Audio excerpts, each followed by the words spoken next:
మన రక్షక్ పక్క అవుతుంది.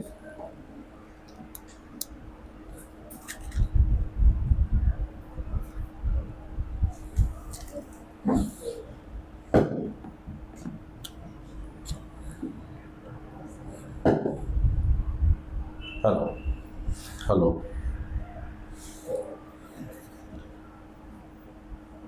మన రక్షకుడైన ప్రభు అయిన యేసుక్రీస్తు యొక్క పునరుత్థాన దినమందు మనం ఇలా చిన్న మందగా చేరి తండ్రైన దేవుణ్ణి ప్రభు అయిన యేసుక్రీస్తుని స్తుతించి మహిమపరిచి ఘనపరిచేటువంటి అవకాశం దేవుడు మనకు దయచేసినందుకు దేవునికి కృతజ్ఞతాస్తుతులు తెలియచేస్తూ, మరి ఇవాళ దేవుని యొక్క పరిశుద్ధ గ్రంథం నుంచి కొన్ని విషయాలు ఆలోచించడానికి మనందరం ప్రయత్నించేద్దాం.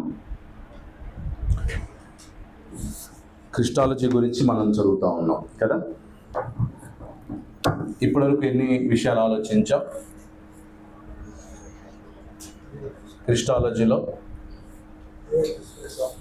ఒకటి ఫస్ట్ ఏదన్నమాట,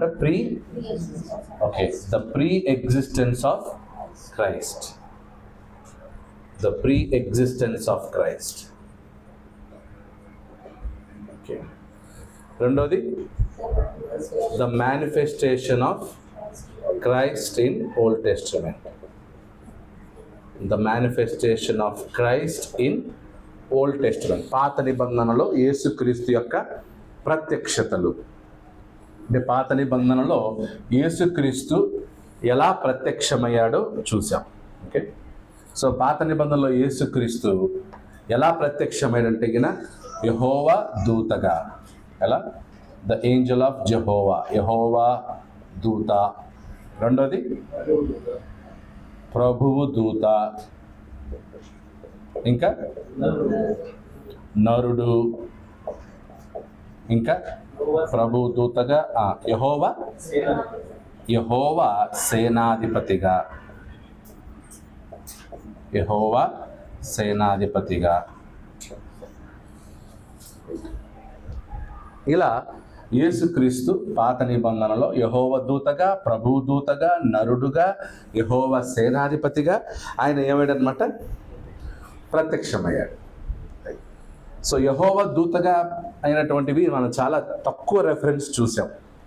చాలా ఉన్నాయి ఇంకా యెహోవా దూతగా ప్రత్యక్షమైనటువంటి వచనాలు. ఆల్మోస్ట్ పాత నిబంధనలు అంతా కూడా యెహోవా దూతకి ఎక్కువ సంబంధించినటువంటి వచనాలు ఉంటాయి. యెహోవా దూతగా ప్రత్యక్షం. మనం యేసుక్రీస్తు యొక్క వర్షిప్ గురించి డిస్కషన్ చేస్తాం. మేబీ నెక్స్ట్ వీక్ కావచ్చు. నెక్స్ట్ లెసన్లో యేసుక్రీస్తు యొక్క ప్రత్యక్ష అయిన తర్వాత థర్డ్ మెయిన్లో worship of Jesus in Old Testament. పాత నిబంధనలో యేసుక్రీస్తుని ఆరాధించారు. యేసుక్రీస్తు పాత నిబంధనలో ఆరాధించబడ్డాడు అనే దాన్ని మనం చూడబోతున్నాం థర్డ్ మెయిన్లో. అది ఇంకా చాలా అద్భుతంగా ఉంటుంది. అంటే మన మనోనేత్రాలు వెలిగించినట్లుగా ఉంటుంది చదివితే. ఆల్రెడీ ఇప్పుడే చాలా విషయాలు మనకి పాత నిబంధనలో యేసుక్రీస్తు యొక్క ప్రత్యక్షతలో మనం చూస్తూ ఉన్నాం. ఈరోజు ఇంకొకటి కూడా చూసాం. ఇంకా మేఘము. పాత నిబంధనలో యేసుక్రీస్తు మేఘ స్తంభం కదా. మేఘస్తంభము, అగ్నిస్తంభం. ఇశ్రాయేలీల ముందు నడిచినవాడు కదా. ఇశ్రాయేలు ముందు నడిచింది ఎవరు? మన పోయినసారి చాలా వచనాలు చూసాం కదా. పగలు మేఘస్తంభముగా, రాత్రి అగ్నిస్తంభముగా. ఇంకా బండ.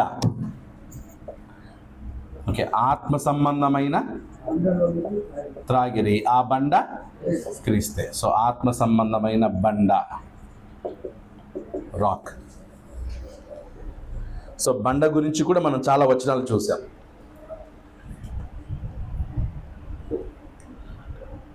అలాగే ఈరోజు మనం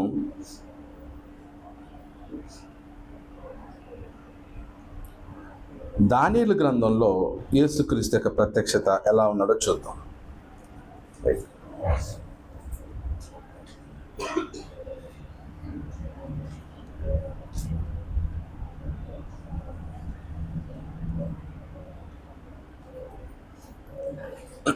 దానియేలు గ్రంథం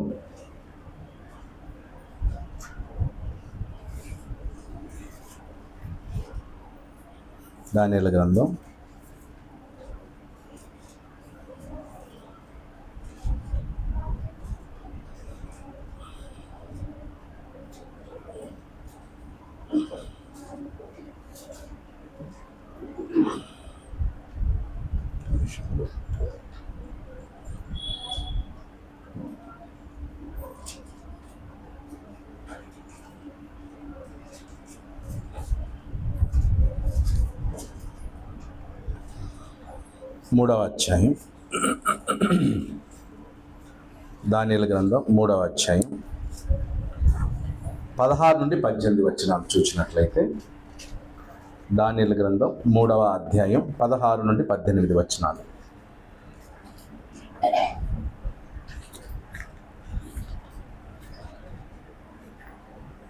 చదవండి.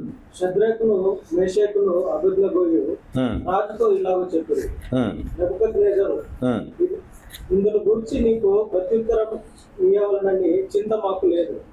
మేము సేవించుచున్న దేవుడు మండుచున్న వేడిమి గల ఈ అగ్నిగుండముల నుండి మమ్మల్ని తప్పించి రక్షించుటకు సమర్థుడు. మరియు నీ వశమున పడకుండా ఆయన మమ్మల్ని రక్షించును. ఒకవేళ ఆయన రక్షింపకపోయినను, రాజా, మీ దేవతలను మేము పూజింపమని మేము నిలువబెట్టించిన బంగారు ప్రతిమకు నమస్కరింపమని తెలుసుకున్నాము. ఇక్కడ నెబుకద్నెజరు ఒక ఆజ్ఞ వేశాడు. ఏంటి? ఒక పెద్ద ప్రతిమను నిలబెట్టి, ఇక నుంచి మీరు అందరూ కూడా ఈ ప్రతిమకే నమస్కారం చేయాలి, ఈ ప్రతిమనే ఆరాధించాలి అని అల్టిమేట్ కమాండ్ ఇచ్చాడు. అందరూ ఆ విగ్రహానికి నమస్కారం చేశారు. ఎవరు తప్ప? షడ్రకు, మెషకు, అబేద్నెగో. అప్పుడు వాళ్ళు చెప్పేశారు రాజుకి ఏమని, నువ్వు మమ్మల్ని ఏమి చేసినా కూడా మేము ఈ యొక్క విగ్రహానికి నమస్కారం చెయ్యం. ఒకవేళ నువ్వు మమ్మల్ని అగ్నిగుండంలో వేస్తావా, అగ్నిగుండంలో వేసినా దేవుడు మమ్మల్ని ఏం చేయగలడు? మేము సేవించుచున్న దేవుడు మమ్మల్ని ఏం చేయగలడు? కాపాడగలడు, మమ్మల్ని తప్పించగలడు. ఒకవేళ తప్పించకపోయినా కూడా మేమేం చేయమన్నమాట, ఈ విగ్రహానికి మాత్రం మేము నమస్కారం చేయి. మేము చావనైనా చేస్తాం కానీ ఈ విగ్రహానికి మాత్రం నమస్కారం చేయి. తర్వాత ఏమైంది? 3వ అధ్యాయం 24 నుంచి చదవాలి. 24 నుంచి. రాజు నెబుకద్నెజరు ఆశ్చర్యపడి తీవ్రంగా లేచి, మేము ముగ్గురు మనుషులను బంధించి అగ్నిలో వేసితిమి కదా, మేము ముగ్గురు మనుషులను బంధించి అగ్నిలో వేసితిమి కదా అని తన మంత్రులను అడిగాడు. వారు, రాజా, సత్యమే అని రాజుతో ప్రత్యుత్తరం ఇచ్చింది. అందుకు రాజు, నేను నలుగురు మనుషులు బంధకములు లేక అగ్నిలో సంచరించుట చూస్తున్నాను. ఎంతమంది కనిపిస్తున్నారు? వేసింది ఎంతమందిని? కానీ ఆ ముగ్గురు కట్లు తెగిపోయాయి, బంధించారు, బంధకాలు తెగిపోయాయి. వారితో పాటు ఇంకొకడు ఉన్నాడు. నలుగురిని చూస్తున్నాం మేము. నేను నలుగురు మనుషులు బంధకములు లేక అగ్నిలో సంచరించుటూ చూచుచున్నాను, వారికి హాని ఏమీ కలగలేదు. 4వ వాని రూపము దేవతల రూపమును బోలినదని వారికి ప్రత్యుత్తరము ఇచ్చెను. 4వ వాని రూపం ఎలా ఉందంట? సో కాబట్టి ఇక్కడ ఎవరు ఆ 4వ వాడు? ఎవరు ఆ 4వ వాడు? మనకు తెలుగు బైబిల్లో దేవతల రూపం అని ఉంది. ఇంగ్లీష్ బైబిల్లో ఏముంది? Son of God, son of gods. తెలుగులో దేవతల రూపం, ఇంగ్లీష్లో సన్ ఆఫ్ గాడ్స్ అని ఒక చోట, ఇంకొన్ని చోట సన్ ఆఫ్ గాడ్ అని ఉంది. ఓకే, ఇంకొక వర్షన్ ఉందా మీ దగ్గర?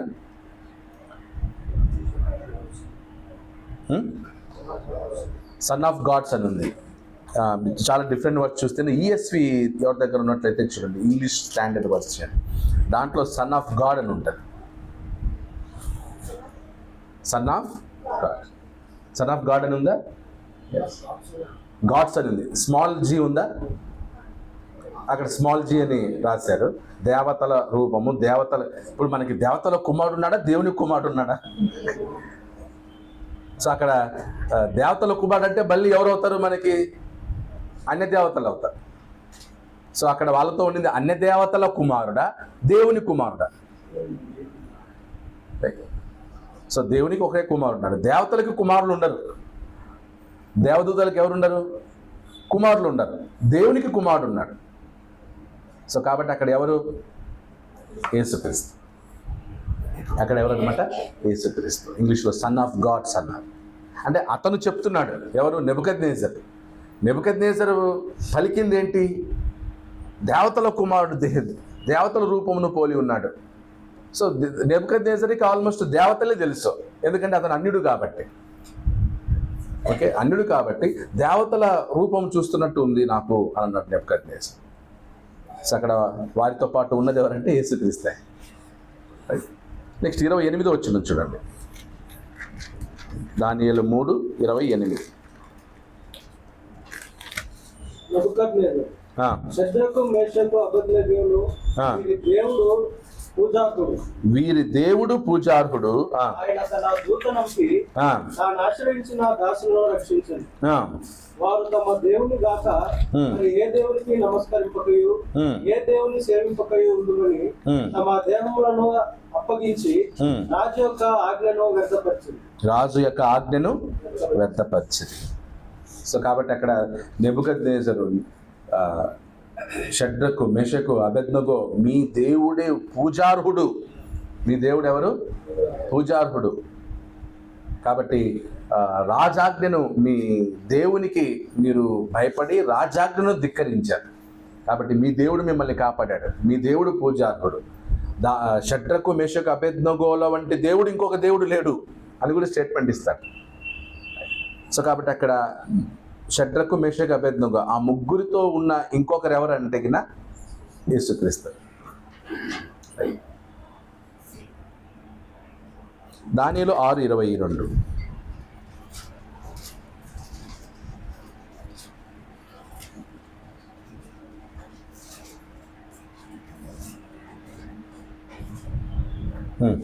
దానియేలు 6:22. నేను నా దేవుని దృష్టికి నిర్దోషినిగా కనబడుతుంది కనుక ఆయన తన దూతనంపించి సింహములు నాకు ఏ హాని చేయకుండా వాటి నోళ్లు మూయించాను. రాజా, మీ దృష్టికి నేను నేరం చేసిన వాడిని కాను కదా. రాజు ఇందును గురించి అతి సంతోషభరితుడై దానియేలును గుహలో నుండి బయటికి తీయుడని ఆజ్ఞ ఇయ్యగా మంత్రౌతులు దానియేలును బయటికి తీసిరి. సో కాబట్టి అక్కడ దానియేలు నీ సింహపు బోనుల నుంచి కాపాడింది కూడా అక్కడ దూతను పంపాడు. ఎవరు పంపాడు? దేవుడు పంపాడు. దేవుడు పంపినటువంటి దూత. యేసుక్రీస్తుని ఎవరు పంపారు? దూత అంటే 2 అర్థాలు. ఒకటి మెసెంజర్, ఇంకొకటి సెండ్ బై గాడ్. ఏంజల్ అంటే messenger are send by God.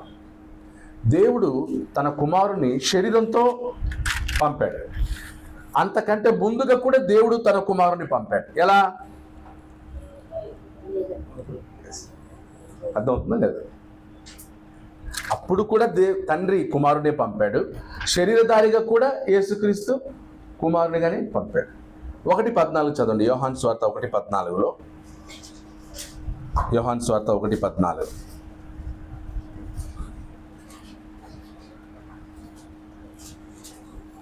ఆ వాక్యము శరీరధారి అయి కృపా సత్య సంపూర్ణుడుగా మన మధ్య నివసించెను. ఆ వాక్యము శరీరధారిగా కృపా సత్య సంపూర్ణుడుగా మన మధ్య నివసించాడు. శరీరధారిగా మన మధ్య నివసించాడు అంటే శరీరధారిగా యేసుక్రీస్తు పంపబడినటువంటిది. అంతకంటే ముందు కూడా యేసుక్రీస్తు పంపబడ్డాడు. ఎలా పంపబడ్డాడు? ఇశ్రాయేలీలకు ముందు నడిచినటువంటి వాడు ఎవరు? యేసుక్రీస్తు. ఇశ్రాయేలును ముందుగా నడిపించిన వాడు యేసుక్రీస్తు. అందుకే ఇశ్రాయేలు సైన్యములకు ముందు నడిచిన దైవం. అది ఎక్కడ మనకు సాక్ష్యం దొరుకుతోంది. అలాగే పౌలు పత్రిక రాసినప్పుడు తమ్మును వెంబడించిన బండలోనిది త్రాగిరి. ఆ బండ క్రీస్తే. ఆ బండ ఎవరన్నమాట? క్రీస్తే.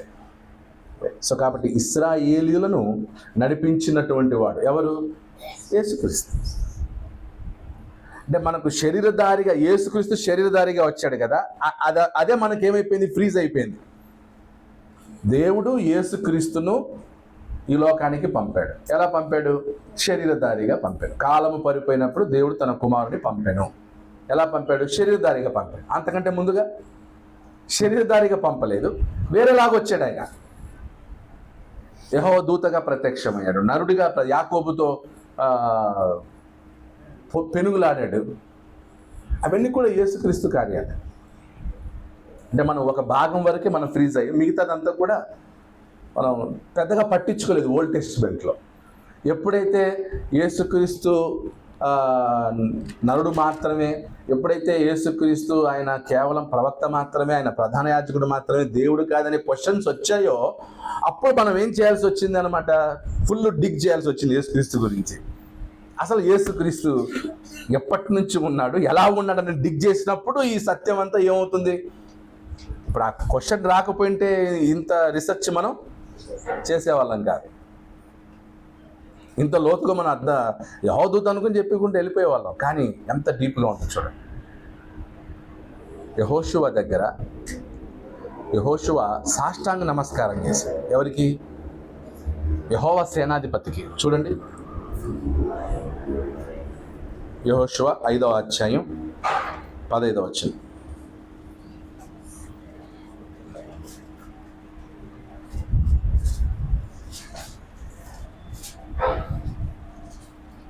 అందుకు యెహోవా సేనాధిపతి, నీవు నిలిచి ఉన్న ఈ స్థలము పరిశుద్ధమైనది, నీ పాదరక్షణను తీసివేయమని యెహోషువతో చెప్పగా యెహోషువ అలాగే చేశాడు. యెహోషువ అలాగే చేశాడు. అక్కడ నమస్కరించిన నేను మాట 14 ఎన్నో వచ్చినమ్మా? 5:14 చదవండి. అతడు కాదు, యెహోవా సేనాధిపతిగా నేను వచ్చి ఉన్నానని యెహోషువ నేలమట్టుకు సాగిలపడి నమస్కారము చేసి, నా ఏలినవాడు. నేలమట్టుకు సాగిలపడి, రైట్? యెహోవా సేనాధిపతికి యెహోషువ ఏం చేశాడు? నేలమట్టుకు సాగిలపడ్డాడు. అంటే ఏంటి దాని అర్థం? వర్షిప్. నేలమట్టుకు సాగిలపడుట. వర్షిప్ అంటే ఏంటి? ఆరాధన అంటే కదా సాగిలపడడం. యెహోషువ సాగిలపడ్డాడు. మోషే తర్వాత నాయకుడు యెహోవా సేనాధిపతికి ఆయన సాష్టాంగపడ్డాడంటే, ఒకవేళ అక్కడ యేసుక్రీస్తు కాకుండా దేవదూత అనుకున్నాం అనుకోండి, అది యేసుక్రీస్తు కాదు, దేవదూత. అంటే అప్పుడు యెహోషువ ఎవరికి సాగిలపడినట్టు? దేవదూతకి సాగిలపడినట్టు. దేవదూతలకి సాగిలపడితే అదేమవుతుంది? విగ్రహారాధన అవుతుంది మళ్ళీ. ఎందుకంటే దేవదూతలు ఎప్పుడు కూడా ఆ ఆరాధన స్వీకరించరు, తిరస్కరిస్తారు. అయ్యో, నేను నీ వంటి సహదాసులమే, మీరు మాకేం చేయకూడదు, నమస్కారం అని అంటారు. మరి ఇప్పుడు యెహోవా సేనాధిపతి మౌనంగా ఉండాలంటే దాని అర్థం ఏంటి? ఆయన దూతనా? దేవుడా? దేవుడే. కానీ ఏ దేవుడు? ఆయన తండ్రి కాదు. ఎవరన్నమాట? యేసుక్రీస్తు. అలాగే సంఖ్యాకాండంలో కూడా చూడండి. సంఖ్యాకాండం 22వ అధ్యాయం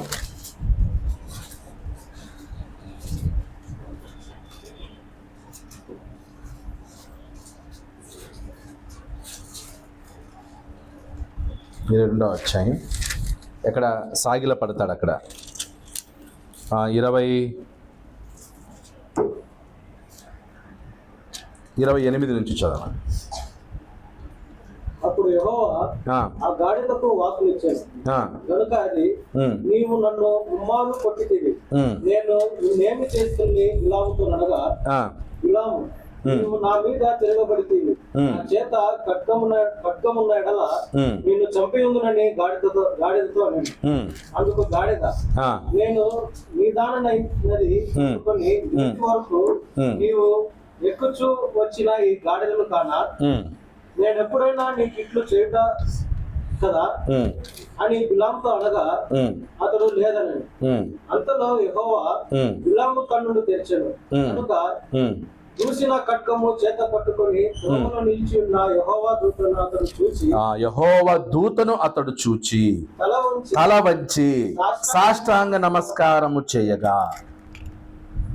యెహోవా దూతకు తల వంచి సాష్టాంగ నమస్కారము చేయగా. అక్కడ లిటరల్గా నిజంగా దూత అయితే ఏం చేసి ఉండాలి? యాక్సెప్ట్ చేస్తాడా దూత? అది మళ్ళీ తల వంచి దేవునికి ఎలా నమస్కారం చేస్తాడో అలా చేశాడు ఇతను ప్రవక్త. మళ్ళీ గాడిద వెళ్తున్నటువంటి ప్రవక్త. అంటే ప్రవక్తలు దూతలకు నమస్కారం చేస్తారా? చేయరు. యెహోషువ దూతకు నమస్కారం చేస్తాడా? చేయడు. ఒకవేళ వాళ్ళు పొరపాటున చేసినా అక్కడ ఏమనే వాళ్ళు దూతలు? ఇప్పుడు ప్రకటన గ్రంథంలో యోహాను 2 సార్లు దూతకు నమస్కరించాడు. 2 సార్లు దూత ఏం చేశాడు? వద్దు, నాకు నమస్కరించొద్దు, వద్దు సుమి, నీవంటే నేను సహోదరునే, నీ దాసున్నే. సో కాబట్టి అక్కడ బిలాము తల వంచి సాష్టాంగ నమస్కారం చేశాడంటే అక్కడ దూత కాదు, అక్కడ సాధారణ దూత కాదు, దూతగానే చెప్పబడింది, కానీ యెహోవా దూత. సో అనేక సందర్భాల్లో యేసుక్రీస్తు యెహోవా దూతగా ఏమయ్యాడనమాట? ప్రత్యక్షమయ్యాడు. రైట్. సో కాబట్టి యేసుక్రీస్తు ప్రత్యక్షతలో మనం చూసినప్పుడు యెహోవా దూతగా ఆయన అనేక సందర్భాలు ఏమయ్యాడనమాట? ప్రత్యక్షమయ్యాడు. ఓకే, ఇంకొక భాగాన్ని చూద్దాం మనం.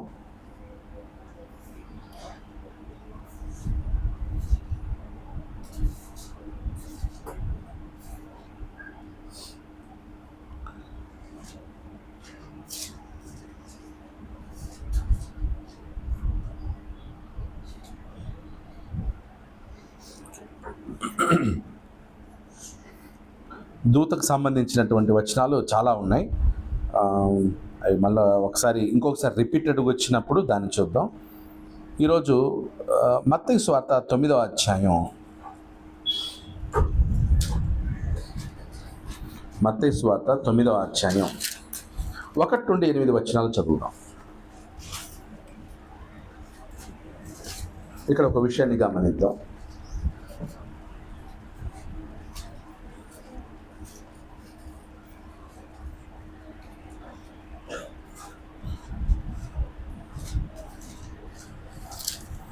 మత్తయి సువార్త 9వ అధ్యాయం 1 నుండి 8. తరువాత ఆయన దోణ ఎక్కి సముద్రము దాటి తన పట్టణంలో ప్రవేశింపగా, ఇదిగో జనులు పక్షవాయువుతో మంచము పట్టి ఉన్న ఒకరిని యుద్ధకు తీసుకొని వచ్చింది. యేసు విశ్వాసము చూసి, కుమారుడా, ధైర్యముగా ఉండును, ఈ పాపములు క్షమింపబడి ఉన్నవని పక్షవాయువు గల వానితో చెప్పాడు. అండర్లైన్ చేయండి అది. ఆ పక్షవాయువు గల వానితో యేసుక్రీస్తు ఏం చెప్తున్నాడు? కుమారుడా, ధైర్యముగా నుండుము, నీ పాపములు క్షమింపబడి ఉన్నవని పక్షవాయువు గల వానితో చెప్పాను. యేసుక్రీస్తు ఇక్కడ ఏం చేస్తున్నాడు? పక్షవాయువు గల వానిని స్వస్థపరచక ముందు ఏమంటున్నాడు? నీ పాపములు క్షమింపబడి ఉన్నవి, యువర్ సిన్స్ ఆర్ ఫర్గివెన్. స్వస్థత చేయాల్సినోడు స్వస్థత చేయకుండా పాపాలని క్షమించడం ఏంటి? నువ్వు స్వస్థత చేస్తావా? స్వస్థత చేయి. ఈ ఎక్స్ట్రా పని ఎందుకు? ఏది ఎక్స్ట్రా పని? నీ పాపములు క్షమింపబడి ఉన్నవి. ఇప్పుడు అక్కడ సిచ్యుయేషన్ ఎలా ఉండొచ్చు చూడండి ఒకసారి, ముందుకు చదవండి. ఇదిగో శాస్త్రంలో కొందరు ఇతడు దేవదూషణ చేయుచున్నాడు. ఎవరు? యేసుక్రీస్తు దేవదూషణ చేయుచున్నాడు అన్నారు. ఏం చేశాడు అక్కడ ఆయన దేవదూషణ? ముందుకు చదవండి. అని తమలో తాము అనుకునగా, యేసు వారి తలంపులు గ్రహించి, మీరెందుకు మీ హృదయములలో దురాలోచనలు ఎందుకు చేయుచున్నారు? మీ పాపములు క్షమింపబడి ఉన్నవని చెప్పుట సులభమా? లేచి నడవమని చెప్పుట సులభమా? అయినను పాపములు క్షమించుటకు భూమి మీద మనుష్య కుమారునికి అధికారము కలదని తెలుసుకొనవలెను. అండర్లైన్ చేయండి. పాపములు క్షమించుటకు భూమి మీద మనుష్య కుమారునికి అధికారము కలదని మీరు తెలుసుకొనవలనని చెప్పి, ఆయన పక్షవాయువు గలవాన్ని చూచి, నీవు లేచి నీ మంచం ఎత్తుకుని నీ ఇంటికి పొమ్మని చెప్పగా, వాడు లేచి తన ఇంటికి వెళ్ళెను. జనులు అది చూచి భయపడి మనుషులకు ఇట్టి అధికారం ఇచ్చిన దేవుణ్ణి మహిమపరిచిరి. మనుషులకు ఇట్టి అధికారం ఇచ్చిన దేవుని మహిమపరచని. అంటే వాళ్ళందరూ ఏమనుకున్నారు, యేసుక్రీస్తు మనుష్య కుమారుడు అని చెప్తున్నాడు, మనుష్య కుమారునికి అధికారం ఇవ్వబడింది కాబట్టి మనుషులకు కూడా దేవుడు అధికారం ఇచ్చేసాడు అన్నమాట పాపాలు క్షమించమని. అంటే ఇంకా వాళ్ళకి సంపూర్ణ అవగాహన రాలేదు యేసుక్రీస్తు ఎవరో అని. ఆయన ఇచ్చిన స్టేట్మెంట్ మనుష్య కుమారుడు. మనుష్య కుమారులకి ఇవ్వబడిందేమో, ఈయన పాపాలను క్షమించాడు, దేవా ఈ మనుషుని ద్వారా మా పాపాలను క్షమిస్తున్నావా, నీకు స్తోత్రం అని దేవుని మహిమపరుస్తున్నారు. శాస్త్రులు ఏమన్నారు, దైవ దూషణ చేయించున్నాడు. ఎందుకు వాళ్ళు అలా అన్నారు, యేసుక్రీస్తు దైవ దూషణ చేశాడు అనేటువంటిది ఎందుకు? దేవుడు మాత్రమే పాపాల్ని క్షమించేది. అలాంటిది నువ్వు ఎలా క్షమిస్తావు? మనుష్యుడవైన నీవు పాపములను నువ్వు ఎలా క్షమిస్తావు? నువ్వు దేవుడు అనుకుంటున్నావా? అందుకు దేవదూషణ. దేవుడు మాత్రమే చేయాల్సిన దానిని నువ్వు చేస్తున్నావు, అప్పుడు నువ్వు దేవదూషణ చేయించున్నావు. ఇంకా కొన్ని సందర్భాల్లో యేసుక్రీస్తు పాపాలను క్షమించినటువంటి సందర్భాలు చూద్దాం.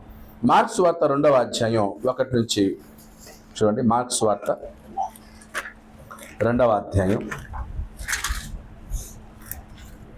మార్క్స్ వార్త 2వ అధ్యాయం 1 నుండి 12.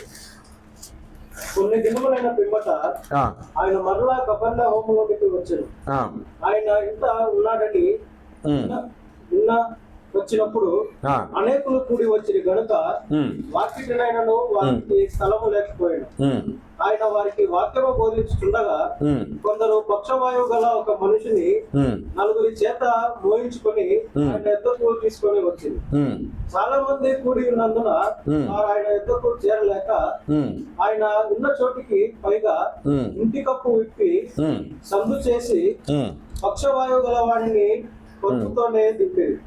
యేసు వారి విశ్వాసము చూచి, కుమారుడా నీ పాపములు క్షమింపబడి ఉన్నవని పక్షవాయువు గలవానితో చెప్పాను. ఏమంటున్నాడు? కుమారుడా నీ పాపములు క్షమింపబడి ఉన్నవి. అలాగే లూకాసు వార్త 5వ అధ్యాయం, లూకాసు వార్త 5వ అధ్యాయం 20 నుండి 25. సో అక్కడ మనం చదవలేదు, అక్కడ కింద శాస్త్రులు ఏమన్నారు? మార్క్స్ వార్త 1వ అధ్యాయం దైవ దూషణ చేయుచున్నాడు అని అన్నారు అక్కడ శాస్త్రులు. ఇక్కడ 5వ అధ్యాయం 20 వచ్చిన చదవండి.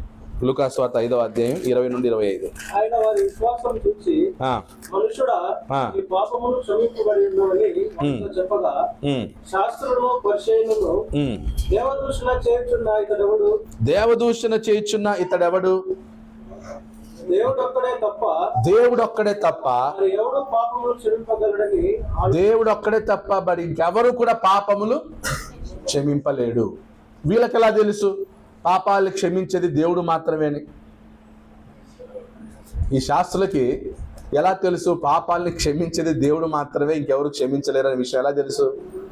ధర్మశాస్త్రంలో ఉంది, ధర్మశాస్త్రంలో రాయబడింది కాబట్టి వీళ్ళు దాన్ని చెప్తున్నారు. ఏమని? ధర్మశాస్త్రంలో ఎవరు పాపాలను క్షమించేది? దేవుడు. ఇతను ఎలా క్షమిస్తున్నాడు? మనం చూస్తాం తర్వాత పాత నిబంధనలు ఎక్కడెక్కడ ఉందో ఆ వచనాలకు సంబంధించిన వచనాలు చూద్దాం. సో ఇక్కడ కూడా యేసుక్రీస్తుని ఏమంటున్నారు? నువ్వు దేవదూషణ చేయించున్నావు.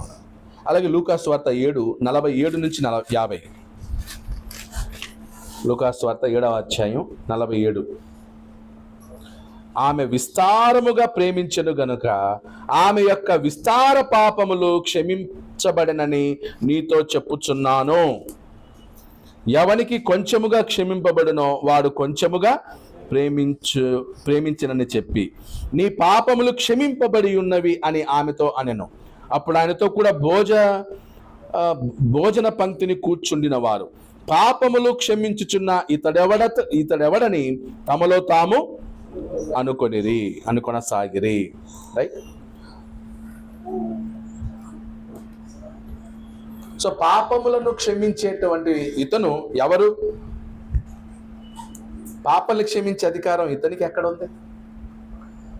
యేసుక్రీస్తు భూమి మీద ఉండగా, శరీరంలో ఉండగా ఆయన అనేక పాపాలని ఆయన ఏం చేశాడు? క్షమించాడు. యేసుక్రీస్తు పాపాలని క్షమించుటకు అధికారం ఉందా ఆయనకి? ఉంది కాబట్టే క్షమించాడు. కానీ అక్కడ ఉన్నటువంటి శాస్త్రులు పరిశీలు దాన్ని ఏం చేయలేకపోయారు, ఓర్వలేకపోయారు. దేవుడు చేయాల్సిన పని ఇతను చేస్తున్నాడు ఏంటి అంటే అప్పుడు యేసుక్రీస్తు కూడా దేవుడే అనే విషయాన్ని వాళ్ళు అంగీకరించలేకపోతున్నారు. సో వాళ్ళకి ఎలా తెలుసు అంటే పాత నిబంధనలో చెప్పబడింది అనమాట. పాత నిబంధనలు ఎక్కడుందో చూద్దాం. రైట్, ఒకసారి నిర్గమకాండం 21వ అధ్యాయం 24 నుంచి 25.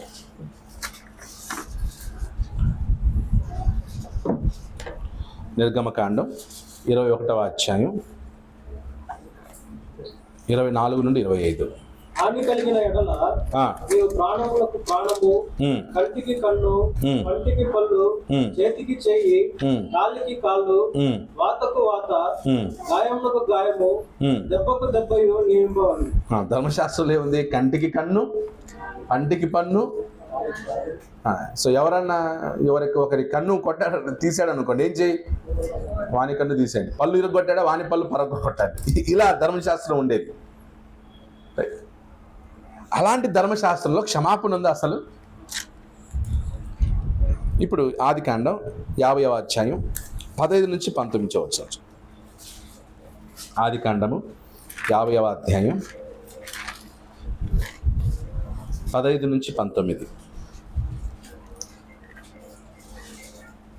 యోసేపు సహోదరులు తమ తండ్రి మృతి పొందుట చూసి, ఒకవేళ యోసేపు మన యందు పగబట్టి మనం అతనికి చేసిన కీడంతటి చొప్పున మనకు నిశ్చయముగా కీడు జరిగించు అనుకొని యోసేపునకు ఇలాగ వర్తమానం ఉంటుంది. ఎవరు? అన్నలు.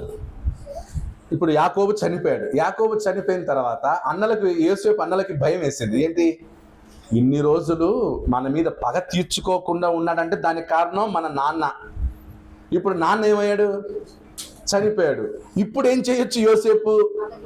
మన మీద పగ తీర్చుకుంటాడు, మనం అతనికి కీడు చేశాము అని రిక్వెస్ట్ చేసుకుంటున్నారు యోసేపుకి. ఏమని? 16, యోసేపునకు ఇలాగ వర్తమానం పంపిరి, నీ తండ్రి తాను చావక మునుపు ఆజ్ఞాపించినదేమనగా, మీరు యోసేపుతో నీ సహోదరులు నీకు కీడు చేసిరి గనుక దయచేసి వారి అపరాధమును వారి పాపమును క్షమించుమని అతనితో చెప్పుడనెను.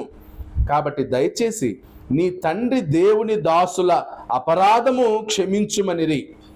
వారు యోసేపుతో ఇలాగూ మాట్లాడుచుండగా అతడు ఏడ్చెను. వాళ్ళు అన్నలు ఏం చేస్తారు? మమ్మల్ని క్షమించుము అని యోసేపు దగ్గర వేడుకుంటున్నారు. యోసేపు దానికి ఏడ్చాడు. అందుకు యోసేపు ఉత్తరం చూడండి.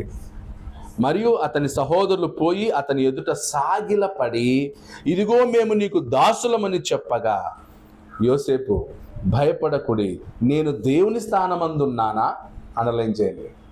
నేను దేవుని స్థానమందున్నానా? మీరు నాకు కీడు చేయనుద్దేశించితిరి గాని నేటి దినమున జరుగుచున్నట్లు, అనగా బహు ప్రజలను బ్రతికించున్నట్లుగా అది మేలుకే దేవుడు ఉద్దేశించెను. కాబట్టి భయపడకుడి, నేను మిమ్మును మీ పిల్లలను పోషించేదనని చెప్పి వారిని ఆదరించి వారితో ప్రీతిగా మాట్లాడు. మమ్మల్ని క్షమించుము అన్నప్పుడు యోసేపు ఏమంటున్నాడు? నేను దేవుని స్థానమందున్నానా మిమ్మల్ని క్షమించడానికి? అంటే ఆ కాలంలోనే పాపాలని క్షమించేది ఎవరు అనే విషయం తెలుసు. మనిషి పాపాలని క్షమించలేడు, దేవుడు మాత్రమే క్షమిస్తాడు.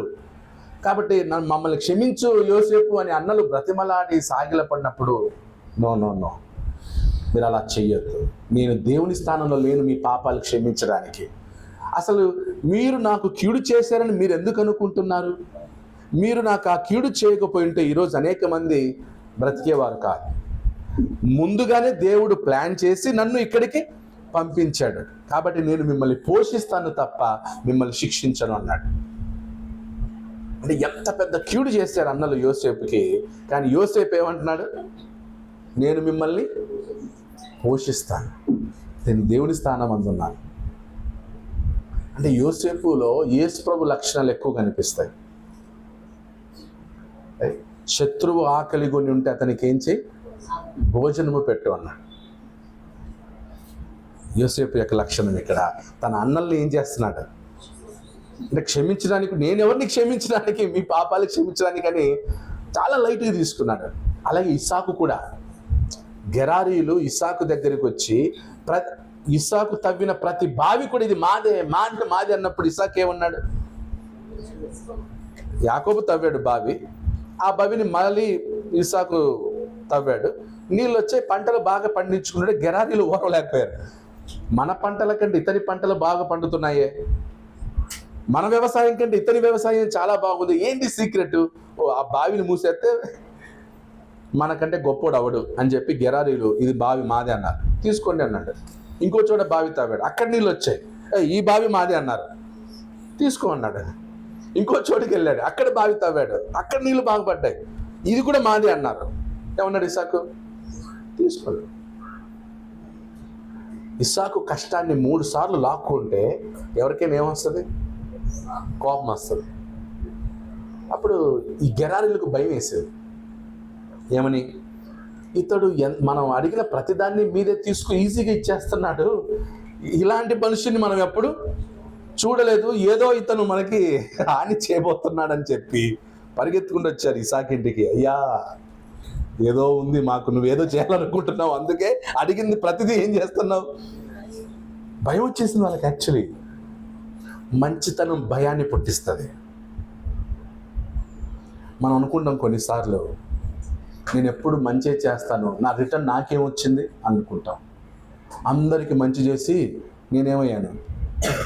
నష్టపోయాను, అందుకే ఎప్పుడు మంచితనంగా ఉండకూడదు అనేవాళ్ళు ఉన్నారా లేదా? క్రిస్టియన్స్లో చాలామంది మరి అంత మంచిగా ఉండకూడదు బ్రదర్, మరి అంత మంచితనంగా ప్రవర్తించకూడదు అంటే ఏంటి? మరి ఏం చేయాలి? మంచితనం కొంచెమే చూపించాలా? దేవుడు మోషేతో మాట్లాడుతూ నీ మహిమను నాకు చూపించంటే అక్కడ యెహోవా ఒక మాట అన్నాడు, నా మంచితనం అంతయు నీకు చూపేదని అన్నాడు. దేవుడు మంచివాడా కాదా? ఎంత మంచివాడు, ఎంత మంచివాడు దేవుడు. దేవుడు భలే మంచివాడు, ధరణిలో పాలించువాడు. పాట తెలుసా? God is good all the time. God is good all the time. మనం కూడా మంచోళ్ళమే. ఎప్పుడు? ఆల్ టైం కాదు. మనం అనుకున్న టైంలో మనం మంచోళ్ళం, మనం అనుకున్నప్పుడు మనకు మంచోళ్ళం. ఏ వారానికి ఒకసారో, నెలకు ఒకసారో, 6 నెలలకు ఒకసారో, సంవత్సరానికి ఒకసారో మనం మంచోళ్ళం అయిపోతాం. కానీ దేవుడు ఆల్ టైం. ఇస్సాకు ఆల్ టైం మంచోడు, యోసేపు ఆల్ టైం మంచోడు. సో కాబట్టి అక్కడ ఇస్సాకు తన శత్రువు రాగానే వారికి భోజనం పెట్టాడు. క్షమించుము అంటే గిన ఇస్సాకు కూడా నేను ఎవరిని క్షమించడానికి, ఫస్ట్ రండి భోంచేద్దాం అని తనకి కీడు చేసిన వారికి విందు ఇచ్చాడు. ఎవరు? ఇస్సాకు. మనం ఏం చేస్తాం? ఎవరైనా మనకు కీడు చేస్తే దాన్ని ఇంకా మైండ్లో పెట్టుకొని దాన్ని ఏం చేస్తాం? సాధించుతాం. సో ఇస్సాకు, యోసేపు వీళ్ళు తమకు కీడు చేసినటువంటి వారిని క్షమించే అర్హత మాకు లేదండి అంటట. మీరు మాకు కీడు చేసిండొచ్చు, కానీ మిమ్మల్ని క్షమించే అర్హత మాకు లేదు. మేము దేవుని స్థానం అందున్నామా అంటే అప్పుడే ఆ కాలంలోనే, ఇంత బోధ లేని కాలంలోనే, కొండ మీద ప్రసంగం లేని కాలంలో, కొండ మీద ప్రసంగం విన్నారు వాళ్ళు? వెళ్ళలేదు. ఆ కాలంలోనే వాళ్ళు క్షమించుటకు మేమెవరము, దేవుడు మాత్రమే క్షమించగలడు, మేము కేవలం ప్రేమించేదే మా బాధ్యత, రండి భోంచేద్దాం. సో అలాగున యోసేపులోను ఇస్సాకులోను ఎవరు కనిపిస్తున్నారు? యేసుక్రీస్తు కనిపిస్తున్నారు. నెక్స్ట్ నిర్గమకాండం 34:6-7. నిర్గమకాండం 34వ అధ్యాయం. నిర్గమకాండం 34వ అధ్యాయం 6-7. అతని ఎదుట యెహోవా అతని దాటి వెళ్ళుచు, యెహోవా కనికరము దయ, దీర్ఘశాంతము, విస్తారమైన కృపాసక్తులు గల దేవుడైన యెహోవా. ఆయన చెయ్యి వేల మందికి కృపను చూపును. దోషమును, అపరాధమును, పాపమును క్షమించును గాని ఆయన ఏమాత్రమును దోషులను నిర్దోషులుగా ఎంచక 3-4 తరముల వరకు తండ్రుల దోషమును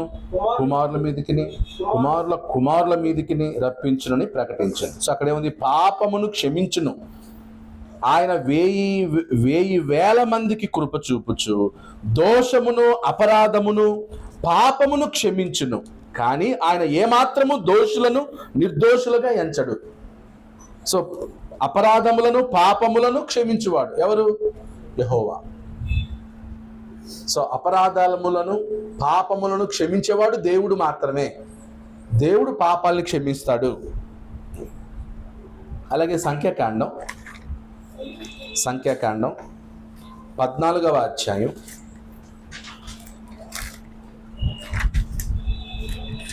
14వ అధ్యాయం 18 నుంచి 20.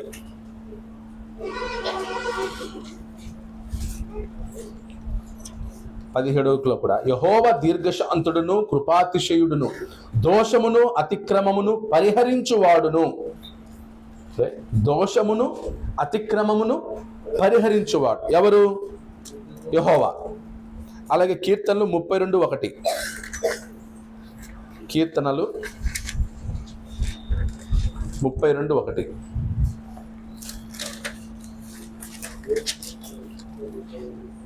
తన అతిక్రమములకు పరిహారము నొందినవాడు, తన పాపమునకు ప్రాయశ్చిత్తము నొందినవాడు ధన్యుడు. యెహోవా చేత నిర్దోషి అని ఎంచబడిన వాడు, ఆత్మలో కపటము లేనివాడు ధన్యుడు. తన అతిక్రమములకు పరిహారము నొందినవాడు, పాపానికి ప్రాయశ్చిత్తం నొందినవాడు ధన్యుడు. ఎందుకంటే దేవుడు క్షమించినప్పుడు వాడు ధన్యుడు. దేవుని చేత ఎవరైతే క్షమించబడతారో వారు ధన్యులు. కీర్తన 85:2. కీర్తన 85:2. నీ ప్రజల దోషమును పరిహరించి ఉన్నావు. యెహోవాతో ప్రార్థన చేస్తూ నీ ప్రజల దోషమును పరిహరించి ఉన్నావు, వారి పాపమంతయు కప్పివేసి ఉన్నావు. దేవునికి ప్రార్థన చేస్తూ. సో దీన్ని బట్టి వాళ్ళకి ఏమర్థమైంది? ధర్మశాస్త్రాలకి దేవుడు మాత్రమే ప్రజల పాపములను పరిహరించేవాడు, క్షమించేవాడు, కప్పివేసేవాడు. 99:8. కీర్తన 99:8.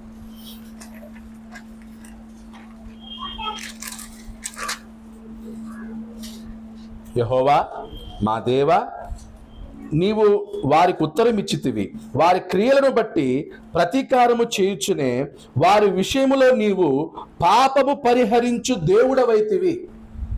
పాపము పరిహరించే దేవుడవైతివి. నెక్స్ట్ 103:1-2 వచనాలు. కీర్తన 103:1-2 వచనాలు. నా ప్రాణమా యెహోవాను సన్నిధించుము,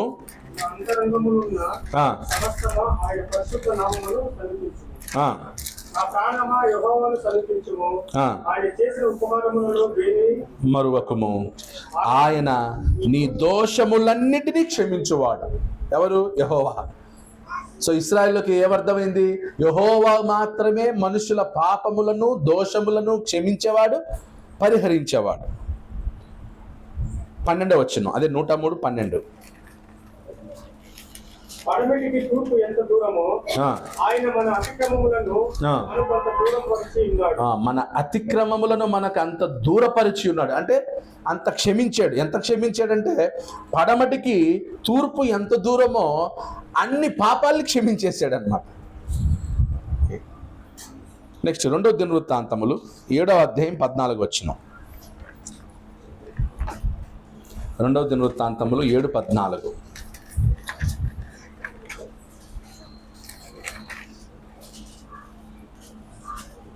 నా పేరు పెట్టబడిన నా జనులు ఆ, తమ తాము తగ్గించుకొని ఆ, ప్రార్థన చేసి ఆ, నన్ను వెతికి తమ ఆ. చెడు మార్గంలో ఇచ్చిన ఎడల ఆ, ఆకాశం నుండి నేను వారి ప్రార్థనను విని ఆ, వారి పాపమును క్షమించి ఆ. వారి దేశమును స్వస్థపరి వారి పాపమును క్షమించి వారి దేశమును స్వస్థపరచుదును. అంటే ఎవరైతే తమ్మును తాము తగ్గించుకొని ప్రార్థన చేసి నన్ను వెతికినట్లయితే వారి పాపమును నేనేం చేస్తాను, క్షమిస్తాను. అందుకే ఎప్పుడు దేవుని దగ్గర మనం ఎలా ఉండాలి, తగ్గించుకొని ఉండాలి. పేతురు పత్రికలో కూడా ఉంది, ఆయన బలిష్టమైన చేతి క్రింద దీన మనస్కులయుండుడి. ఏ మనసు ఉండాలి, దీన మనస్సు ఉండాలి. దీన మనసు అంటే తలకు ముసుకేసి మనం దీనులం అని చెప్పగలం, మనసుకి ముసుకేసి చెప్పగలమా కదా. దీన మనస్సు అనేటువంటిది అది కంటికి కనపడదు, క్రియల ద్వారానే కనిపించేది. దీన మనస్సు ఎప్పుడు కనిపిస్తుందన్నమాట, మన క్రియలు మన మాటలే మనలో దీన మనస్సు ఉందని చెప్పగలరు. కొన్నిసార్లు మాటలు మాత్రమే చెప్తాం కానీ క్రియలు వేరేలాగా ఉంటాయి. మాటలేమో అయ్యో మేము చాలా తగ్గించుకునే వాళ్ళమండి, మేము చాలా క్షమిస్తాం, చాలా ఓర్చుకుంటాం, మాకెంతో తగ్గింపు ఉందని నోటితో చెప్తాం, కానీ క్రియలతో ఉండదు. సో దేవుడు క్రియలు చూచేవాడు. క్రియల రూపకంగా మనం తగ్గించుకున్నప్పుడు దేవుడు మన పాపాలను క్షమించును. ఆ విషయం ఎవరికి అర్థమైంది, ధర్మశాస్త్రంలోకి అర్థమైంది. క్రొత్త నిబంధనలో ఇంకా ఫార్వర్డ్గా ఉండాలి, క్రొత్త నిబంధనలో ఉన్నటువంటి మనం ఇంకా అడ్వాన్స్గా ఉండాలి, రైట్. కానీ ఈరోజు క్రైస్తవులకు దీన మనస్సు చాలా తక్కువ, కనిపించట్లేదు. సో దేవుడు మన పాపాలు క్షమించాలంటే ఒక సూత్రం ఏంటంటే మనలో ఏముండాలి, దీన మనస్సు. తగ్గించుకొని క్షమించు దేవా అని దేవుని ఏం చేయాలంట, మనం ప్రార్థన. ఊరికి ప్రార్థన చేస్తే క్షమాపణ ఉండదు, తగ్గించుకొని దీన మనసుతో అడగాలి. ఫాస్టింగ్ ప్రేయర్ ఎందుకు చేస్తారు, ఆ దీనత్వం రావడానికి ఫాస్టింగ్ అన్నమాట. నువ్వు ఫాస్టింగ్ చేసినప్పుడు ఆకలి నీ ఆకలి నీకు ఒక పాఠం నేర్పుతుంది. ఆకలి నేర్పుతుంది అంటే గిన నీకు ఆహారం ఇచ్చినవాడు దేవుడు. ఆ ఆహారం లేకపోతే నీ పరిస్థితి ఎలా ఉందో తెలుసా. ఓ రోజంతా అన్నం తినకుండా ఉంటే నువ్వు ఏమైపోయావు చూడు. అవును కదా, ప్రతిరోజు నాకు దేవుడు ఆహారం ఇస్తున్నాడు. అలాంటి దేవునికి నేను భయపడాలి, అలాంటి దేవుని ఆజ్ఞలు నేను పాటించాలి, అలాంటి దేవునికి నేను గౌరవం ఇవ్వాలని ఈ ఫాస్టింగ్ అనేది మనలో తగ్గింపు తీసుకురావాలి, దీనత్వం తీసుకురావాలి. కానీ కర్మ ఏంటంటే ఫాస్టింగ్ చేసే వాళ్ళు ఎక్కువ రెచ్చిపోతూ ఉంటారు. నేను ఫాస్టింగ్ చేశాను, నాలాగా ఫాస్టింగ్ ఎవరు ఉండరు, 40 రోజులు ఫాస్టింగ్ ఉన్నాను తెలుసా, ఏం ముట్టుకోలేదు. ఇది ఫాస్టింగ్లో కూడా హెచ్చించుకోవడాలు. ఫాస్టింగ్ ప్రేయర్ చేయటమే తగ్గించుకోవడానికి. ఫాస్టింగ్ ప్రేయర్ ద్వారా కూడా గర్విస్తే ఇంకెందుకంగా ఫాస్టింగ్. సో దీన మనస్సు కలిగి ఉన్నప్పుడు ప్రార్థన చేస్తే దేవుడు క్షమిస్తాడు. పాత నిబంధనలో క్రొత్త నిబంధనలో ఒకటే సేమ్ రూల్. ఈరోజు బాప్తిజంలో మన పాపాలు క్షమించబడ్డాయి, కానీ బాప్తిజం పొందిన తర్వాత కూడా మనం పాపాలు చేస్తాం. ఆ పాపాలు క్షమించబడాలంటే నీలో ఏముండాలి, దీన మనస్సు ఉండాలి, తగ్గించుకోవాలి, గర్వం ఉండకూడదు, అహంకారం ఉండకూడదు. అప్పుడు నువ్వు ప్రార్థన చేస్తే నువ్వు చేసినటువంటి తప్పు, నువ్వు చేసినటువంటి పాపాన్ని దేవుడు ఏం చేయగలడు, క్షమించడు. నెక్స్ట్ యెషయా 43:25. యెషయా గ్రంథం 43వ అధ్యాయం 25వ వచనం.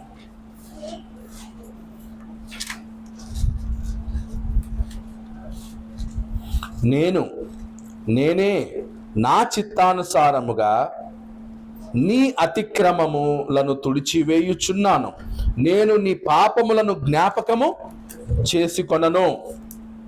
ఓకే, నేను ఇక నీ పాపములను జ్ఞాపకం చేసుకొనను అని దేవుడు ఎప్పుడు ఏం చేస్తాడు, క్షమిస్తాడు.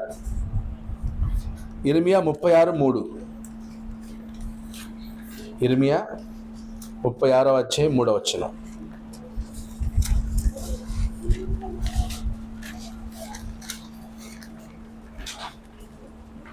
ఇర్మియా 36:3. నేను యూదా వారికి ఆ, చేయను నేను యూదా వారికి చేయనుద్దేశించు కీడంతటిని గూర్చి వారు విని నేను వారి దోషమును వారి పాపమును క్షమించినట్లు తమ దుర్మార్గతను విడిచి పశ్చాత్తాపపడుదురేమో.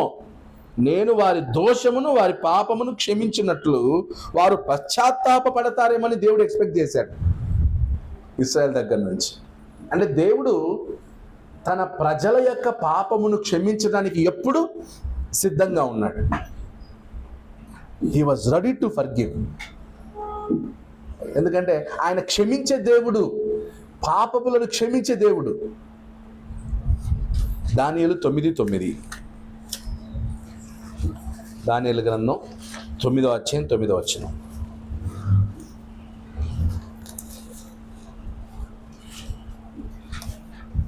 మేము దేవుడైన యెహోవాకు విరోధముగా తిరుగుబాటు చేసి అయితే ఆయన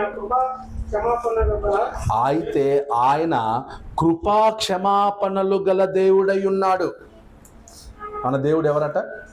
కృపా క్షమాపణలు గల దేవుడై ఉన్నాడు. సో ప్రార్థన చేసేటప్పుడు ఈ పాయింట్ యాడ్ చేసుకోండి. కృపా క్షమాపణలు గల దేవా, పాపములను క్షమించే దేవుడా.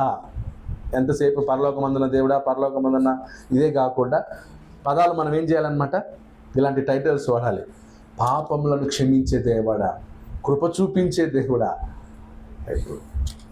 సో ఈ పాత నిబంధనలు అంతట్లో మనం చూస్తే పాపాలని ఎవరు క్షమిస్తాడని స్పష్టంగా తెలియజేస్తూ ఉంది దేవుడు. కాబట్టి వాళ్ళు ఫిక్స్ అయిపోయారు మైండ్లో, పాపాలని క్షమించేది ఎవరు? దేవుడే. కానీ ఇక్కడ కొత్త నిబంధనలో యేసుక్రీస్తు శరీరధారిగా వచ్చి ఏం చేస్తున్నాడు? పాపాలని క్షమిస్తున్నాడు. ఒకటి, శాస్త్రులు చెప్పింది రైటా, యేసు ప్రభు చేసేది రైటా? శాస్త్రులు చెప్పేది ఏంటి? దేవుడు మాత్రమే క్షమించాలి, కానీ నువ్వు క్షమిస్తున్నావు కాబట్టి నువ్వు దేవదూషణ చేస్తున్నావు. వాళ్ళది రైటా, లేదా యేసుక్రీస్తు పాపాలు క్షమించుకుంటూ వెళ్తున్నాడు, యేసుక్రీస్తు చేసేది రైటా? ఎలా చెప్తారు? ఎందుకంటే ఆయన దేవుడు కాబట్టి అనే మాట రావట్లేదు. ఎందుకంటే ఆయన ఎవడు? దేవుడు. దేవుడే క్షమించగలడు. అవును, దేవుడే క్షమించగలడు. అప్పుడు నేను ఎవరిని? అది యేసుక్రీస్తు స్టేట్మెంట్. ఇండైరెక్ట్గానే చూపించుకుంటూ వస్తున్నాడు, నేను దేవుణ్ణే, పాపాలను క్షమిస్తున్నానంటే నేను దేవుణ్ణి అర్థం చేసుకోండి మీరు. పాపాలను క్షమిస్తున్నాను, నేను పాపాలను క్షమించే అధికారం నాకుంది. పాపాలను క్షమించే అధికారం ఎవరికి ఉంటుంది? దేవుడికి ఉంటుంది. మత్తయి సువార్త 5వ అధ్యాయం 38 నుంచి 42. మత్తయి సువార్త 5వ అధ్యాయం. సో ఈరోజు చర్చ్ ఆఫ్ క్రైస్ట్లో కొంతమంది యేసుక్రీస్తు దేవుడు కాదని చెప్పే బ్యాచ్ ఉందా లేదా? మరి ఆ బ్యాచ్కి ఇది అర్థం అవుదా? యేసుక్రీస్తు పాపాలను క్షమించాడనేది కూడా వాళ్ళ దృష్టిలో మిస్అండర్స్టాండింగ్ ఏనా? కొంతమంది ఒప్పుకోలేకపోతున్నారు. యేసు ప్రభు దేవుడు అంటే శాస్త్రుల కంటే మోసంగా ఉన్నారు వీళ్ళు. శాస్త్రులకు కొత్త నిబంధన లేదు కాబట్టి వాళ్ళు ఏం చేస్తున్నారు? యేసుక్రీస్తు దేవుడు కాదని దేవదూషణ చేస్తాడని వాళ్ళు మాట్లాడుతున్నారు. ఈరోజు ఇన్ని ఆధారాలు ఉన్నా, కొత్త నిబంధన వచ్చినా, ఈరోజు కొంతమంది యేసుక్రీస్తు దేవుడు కాదు, యెహోవా మాత్రమే దేవుడు అంటున్నాడు. పోనీ ఆ యెహోవా ఎవరు? యేసుక్రీస్తే.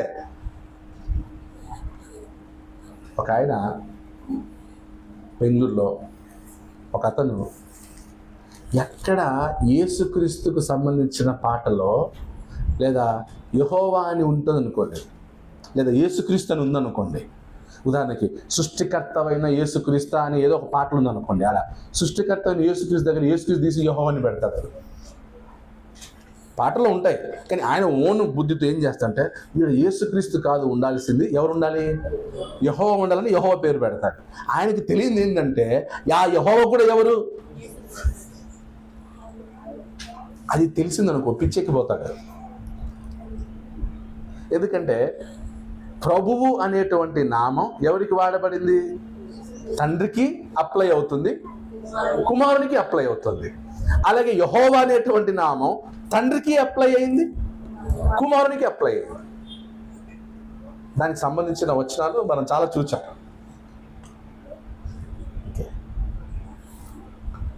సో యేసుక్రీస్తు దేవుడు. మత్తయి సువార్త 5వ అధ్యాయం 38-42 చదవండి. కంటికి కన్ను ఆ, కంటికి పళ్ళు ఆ, అని చెప్పబడిన ఆ, మాట మీరు విన్నారు కదా. ఆ, నేను మీకు చెప్పున్నదేమనగా, ఉమ్, దుష్టుని ఎదిరింపక ఉమ్, నిన్ను ఉమ్, కుడి చెంప మీద కొట్టిన వారి వైపునకు ఉమ్, ఎడమ చెంప కూడా తిప్పుము. ఉమ్, ఎవడైనా నీ మీద వ్యాజ్యం చేసి ఉమ్, నీ అంగి తీసుకొనగోరిన ఎడల ఉమ్, వానికి నీ పై వస్త్రము కూడా ఉమ్, ఇచ్చివేయు. ఉమ్, ఒకడు 1 మైలు దూరము రమ్మని నిన్ను ఉమ్, బలవంతం చేసిన ఎడల వారితో కూడా 2 మైళ్ళు వెళ్ళును. ఉమ్, నేను అడుగు వారి కిమ్ము, ఉమ్. నేను అప్పు అడుగు దూరం వారి నుండి నీ ముఖము తిప్పుకోకూడదు. సో అంటే ధర్మశాస్త్రంలో ఏముంది? కంటికి కన్ను, పంటికి పన్ను. పాపాలు క్షమించేది దేవుడు. ఇప్పుడు క్రొత్త నిబంధనలు ఏంటి? కంటికి కన్ను, పంటికి పన్నా లేదు. ఏం చేయమంటున్నాడు? క్షమించుమంటు. అంటే ఇప్పుడు నువ్వు ఎవరిలా క్షమించాలి? దేవుడు ఎలాగైతే క్షమిస్తాడో అలాగే నీకు విరుద్ధంగా ఎవరైనా వ్యతిరేకంగా నీకు హాని చేస్తే నువ్వు కూడా ఏం చేయాలని? క్షమించు. ఎంత స్టేజ్కి వెళ్ళిందో చూడండి. పాత నిబంధనలో పంటికి పన్ను, కంటికి కన్ను. ఎవడైనా నీకు దొంగతనం చేస్తే లాక్కొచ్చుకో. ఓకే, ఎవరైనా నిన్ను కొడితే ఏం చేయి? నువ్వు కొట్టు. ఇప్పుడు ఆ రీఇన్స్టిట్యూట్ చేస్తున్నాడు యేసుక్రీస్తు. ఓల్డ్ టెస్టిమెంట్ దాన్ని న్యూ టెస్టిమెంట్కి రీఇన్స్టిట్యూట్ చేసి ఏమంటున్నాడు? ధర్మశాస్త్రం అలా చెప్పింది, కానీ క్రొత్త నిబంధనలు ఏం చేయాలి? నిన్ను కుడి చెంప కొట్టువానికి అంటే అప్పుడు నువ్వేం చేయాలి? అక్కడ ఏం చేసినట్టు? క్షమించినట్టు. ఎవడైనా నీ అంగి లాక్కునితే వానికి ఇచ్చేసేయి. 2 నెలలు 1 ఇచ్చేయి. సో అంటే అక్కడ క్రొత్త నిబంధనలో దేవుని స్వభావం, పాత నిబంధనలో దేవుడే క్షమించాడు, క్రొత్త నిబంధనలో దేవుని కుమారులందరూ క్షమించాలి. అంటే క్షమించే అధికారం వేరు. నీకు విరుద్ధంగా పాపం చేసిన వాడిని క్షమించు. అందరి పాపాలు నువ్వు క్షమించలేవు, కానీ నీకు విరుద్ధంగా పాపం చేసేవాడిని నువ్వేం చేయాలి? క్షమించాలి. అంటే దేవుడు క్షమించే విధానం వేరు, మనకు ఎవరైనా విరుద్ధంగా పాపం చేస్తే క్షమించడం వేరు. అలాగే మత్తయి సువార్త 6:12 చదవండి. మత్తయి సువార్త 6వ అధ్యాయం 12వ వచనం.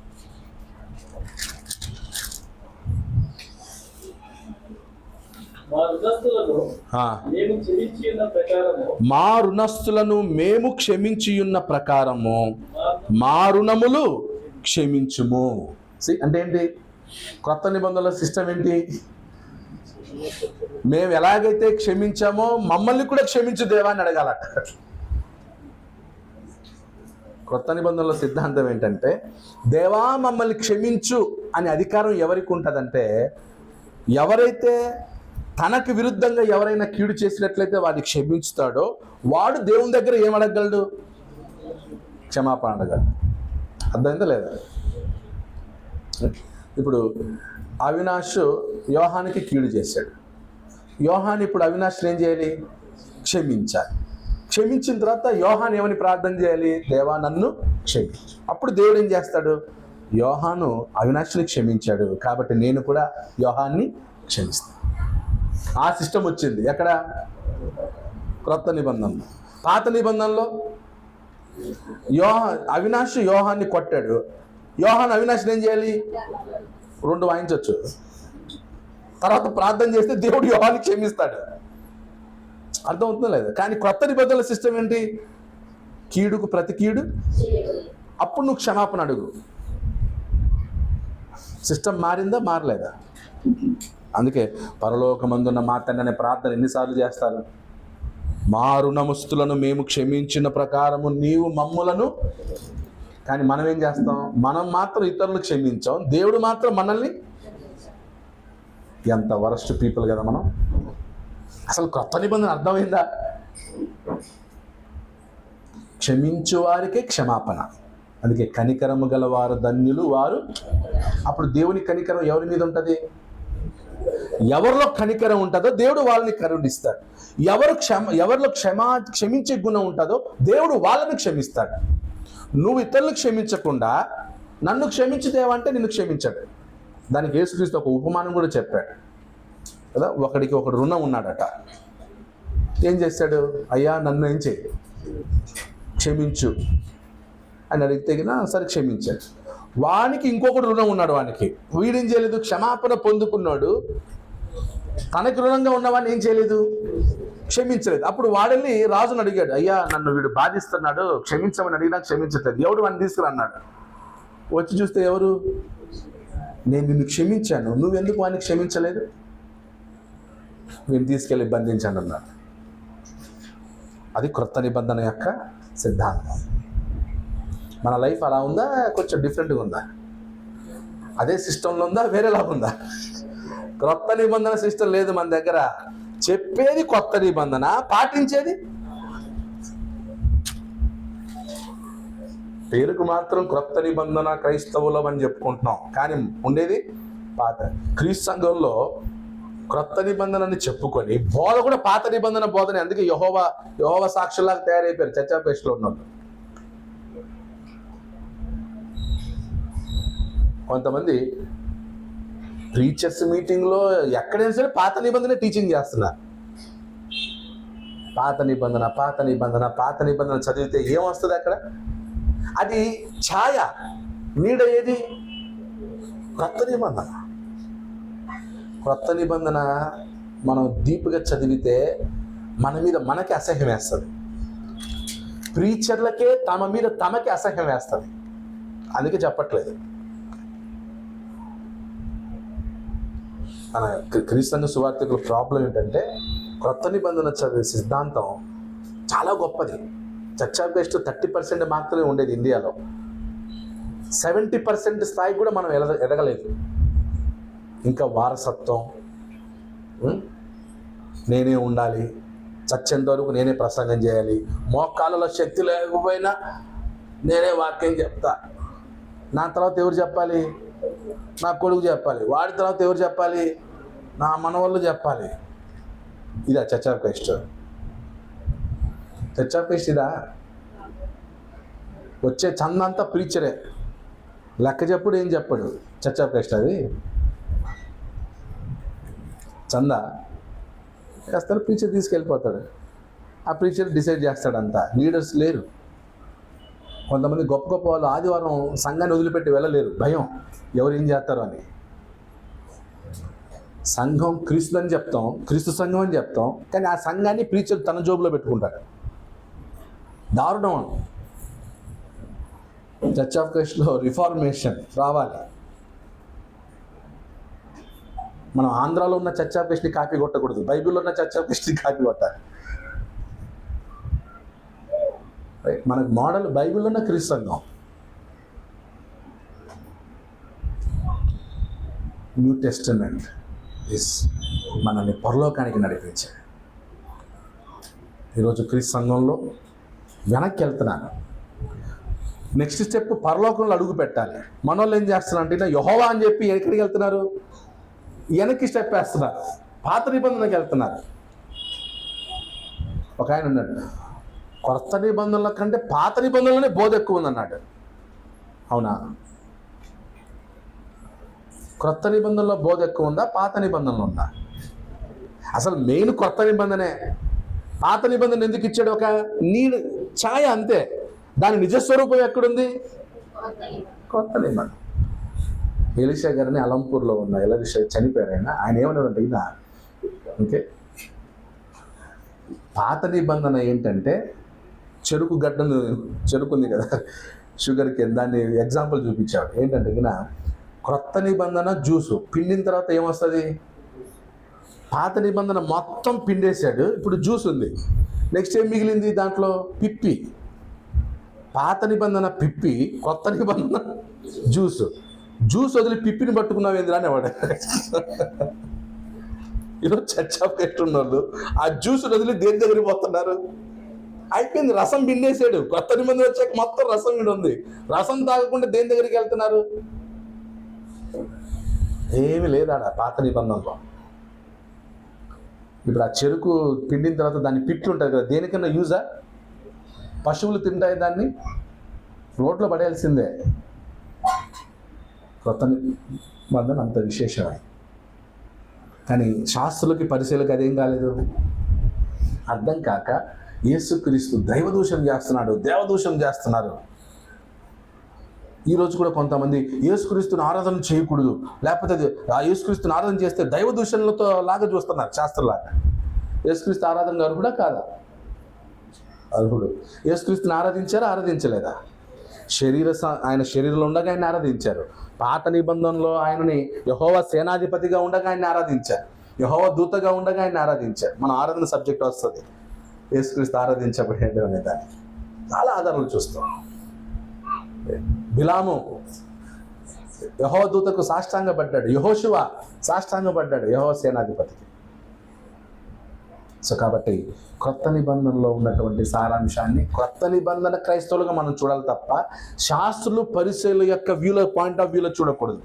శాస్త్రులు పరిశీల పాయింట్ ఆఫ్ వ్యూ అంటే పాత నిబంధనలో దేవుడు మాత్రమే క్షమించాడు కాబట్టి పాపాలని క్షమించేది దేవుడు కదా, నువ్వు ఎలా క్షమిస్తావని యేసుక్రీస్తుని క్వశ్చన్ చేసినప్పుడు యేసుక్రీస్తు అక్కడ ఇండైరెక్ట్గా చెప్తున్నాడు, అవును నేను పాపాలు క్షమిస్తున్నాడంటే అప్పుడు నేను ఎవరినని ఫిలిప్ అడిగాడు, మాకు తండ్రిని చూపుము అన్నాడు. ఫిలిప్ ఏంటిది, ఇంకా అర్థం కాలేదా నీకు? ఫిలిప్ ఎవరు? శిష్యుడు. నీకు ఇంకా అర్థం కాలేదా? నన్ను చూచువాడు. యేసుక్రీస్తు పునరుద్ధారుడు అయ్యాడు. తోమా లేడు అక్కడ ఫస్ట్ టైం అపీరెన్స్ అయినప్పుడు. శిష్యులందరూ చెప్పారు, తోమా మేము ప్రభువుని చూసాంరా, ప్రభు మాకు కనపడ్డాడు. తోమా ఏమన్నాడు? ఏంది, ప్రభు లేచాడా, కనబడ్డాడా మీకు? నెక్స్ట్ టైం కనపడమని చూద్దాం. ఆయన చేతిలో నా వ్రేలు ఉంచితేనే నేను నమ్మనన్నాడు. నెక్స్ట్ సెకండ్ టైం అందరూ కూర్చొని ఉన్నారు, యేసుక్రీస్తు ప్రత్యక్షమయ్యాడు. తోమారా నువ్వే కదా డౌట్ పడింది, వచ్చి చూడనగానే తోమ వచ్చి ఏం చేశాడు అనమాట, ముట్టి చూచాడు, స్పర్శం చేస్తే అవే చేతులు, మేకులు కొట్టినటువంటి రంధ్రాలు ఉన్నటువంటి చేతులు, అవే చేతులు చూచి నా ప్రభువా నా దేవా, నా ప్రభువా నా దేవా అని తోమ అక్కడ యేసుప్రభువు ఉన్నప్పుడు యేసు ఒక మాట అన్నాడు, తోమా నువ్వు చూచి నమ్మావు, చూడక నమ్మువారు ఫలితాన్ని. ఇప్పుడు మనం యేసుక్రీస్తు దేవుడని చూచి నమ్మాలా, చూడక నమ్మాలా? ఇప్పుడు మన చర్చకు కొంతమంది ఆయన దేవుడు కాదు, మేము ఆయన్ని చూస్తేనే నమ్ముతాం, లేకపోతే నమ్మం అన్నట్టున్నది. ఇప్పుడు అవిశ్వాసం. కాబట్టి యేసుక్రీస్తు యొక్క స్టడీ, యేసుక్రీస్తుని గూర్చినటువంటి స్టడీ సముద్రం, అంతం కాదు. మొత్తం అంతా సబ్జెక్ట్ అంతా యేసుక్రీస్తే. అందుకే జాకబ్ గారు ఒక మాట అన్నారు, బైబిల్ అంతట్లో యేసుక్రీస్తు ఎవరట? హీరో. బైబిల్ అంతట్లో హీరో ఎవరు? యేసుక్రీస్తు అంటాడు. అంటే ప్రతి పుస్తకం, బైబిల్ ఉన్న 66 పుస్తకాల్లో ఎవరున్నారు? యేసుక్రీస్తే ఉన్నాడు. ఇంకా అది ఎప్పుడు ఇంత డీప్ స్టడీ చేయకముందే చెప్పాడు ఆయన. ఇంకా డీప్కి వెళ్తుంటే ప్రతి వచనంలో ఆయన కనిపిస్తున్నాడు, యేసుక్రీస్తే. సో కాబట్టి ఈ యొక్క స్టడీ మీకు మేలుకరంగా ఉంటుందని మరింతగా చదవండి. ఎందుకంటే క్రీస్తును గూర్చిన జ్ఞానంలో మనం ఏమవ్వాలంట? అభివృద్ధి చెందాలి. దేవుని కుమారుని గూర్చిన జ్ఞాన విషయంలో మీరందరూ ఏకత్వము, దేవుని కుమారుని గూర్చిన జ్ఞానంలో మనందరూ ఏకత్వం అవ్వాలంటే ఈ స్టడీ చాలా అవసరం. వాస్తవానికి సండేస్లో చెప్పకూడదు ఈ లెసన్స్, ఇవన్నీ బైబిల్ స్టడీలో చెప్పాలి. కానీ బైబిల్ స్టడీ అందరూ కలుసుకోలేకపోతున్నారు, ఈ ఇన్ఫర్మేషన్ రాదని చెప్పి సండేస్లో అది చెప్పడం జరిగింది. కాబట్టి క్రిస్టాలజీలో మనం 2 పాయింట్లు, మెయిన్ పాయింట్లు చూసాం. నెక్స్ట్ 3rd పాయింట్లోకి వర్షిప్కి వెళ్ళిపోదాం. Okay, worship of Jesus in the Bible. అప్పుడు పాత నిబంధనలో ఆయన ఆరాధించబడ్డాం, కొత్త నిబంధనలు ఆయన ఎక్కడెక్కడ ఆరాధించబడ్డాడు, ముందు ఆయన ఎక్కడ ఆరాధించబడతాడు, ఇలా అన్ని సెగ్మెంట్లు మనం చూసుకుంటూ వెళ్తాం. ఓకే, అందరికీ వందనాలు.